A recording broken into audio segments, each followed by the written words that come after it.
Hello everyone. Today we are going to discuss about cathode ray oscilloscope, how it works, what are the block diagram. Previously we discussed about Lissauge's patterns in CRO, but how the CRO works exactly, if you know, then you can easily understand Lissauge's pattern, all this. Let us discuss about CRO. CRO is a device that allows the amplitude of signals, that is electrical signals, whether they may be voltage, current, power, etc., to be displayed primarily as a function of time. With respect to time, any signal can be viewed on the CRO screen. It is a very useful and versatile laboratory instrument used for display, measurement and analysis of waveforms, other phenomena in electrical and electronic circuits. Basically, CRO is a electron beam voltmeter because the beam of electrons will be passes through CRO. The oscilloscope depends on movement of an electron beam to impinge on a Pasper surface screen which produces a visible spot. The electron beam is deflected into two orthogonal axes such as primarily is known as x-axis and y-axis. The luminous spot can be used to create two-dimensional displays. Beam of electrons passes through vertical deflection plates. After that, horizontal deflection plates. You can see the horizontal deflection plates are vertical manner and vertical deflection plates are horizontal manner and phosphorus screen. The block diagram of a general purpose CRO cathode ray oscilloscope consists of majorly cathode ray tube, vertical amplifier, horizontal amplifier and sweep generator, trigger circuit, HV and LV supply and delay line. These are the various parts of a CRO. CRT generates the electron beam, accelerates the beam to a high velocity, deflects the beam into create image and contains a phosphorus screen where the electron beam eventually become visible.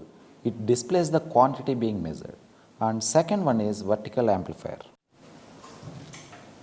It amplifies the signal waveform to be viewed. Whatever be the signal we given to the vertical amplifier, it amplifies the signal according to the CRT. Horizontal amplifier is fed with a sawtooth voltage which is then applied to horizontal deflection plates. The input voltage is applied to vertical deflection plates through vertical amplifier.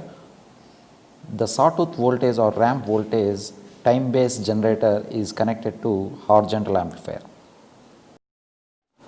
What are the various parts of CRO is CRT, that is main heart of CRO, vertical amplifier, delay line, horizontal amplifier, time-based generator, trigger circuit, power supply, HV power supply and LV power supply both included in CRO.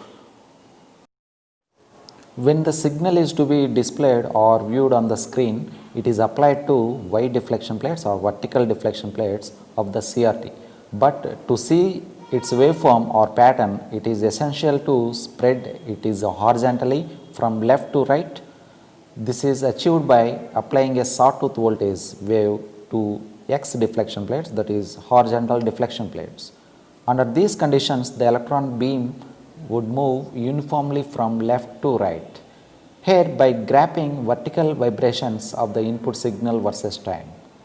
Due to repetitive tracing of viewed wave from, we get continuous display because of persistence of vision. Now, how the waveform on the screen displayed by the CRO? Whenever you apply the input signal to the vertical deflection plates through vertical amplifier, the sawtooth voltage or ramp voltage which is applied to horizontal deflection plates, both are synchronized. After that, a signal will be viewed on the screen. Now you can see the sampling of where input signal and ramp signal both are synchronized. After that, it will be displayed on the CRO screen. Similar to that, Lissauge's patterns also formed, but horizontal deflection voltage is absent. Instead of horizontal deflection voltage, we are giving a unknown frequency to the horizontal deflection plates and vertical deflection plates unknown frequency.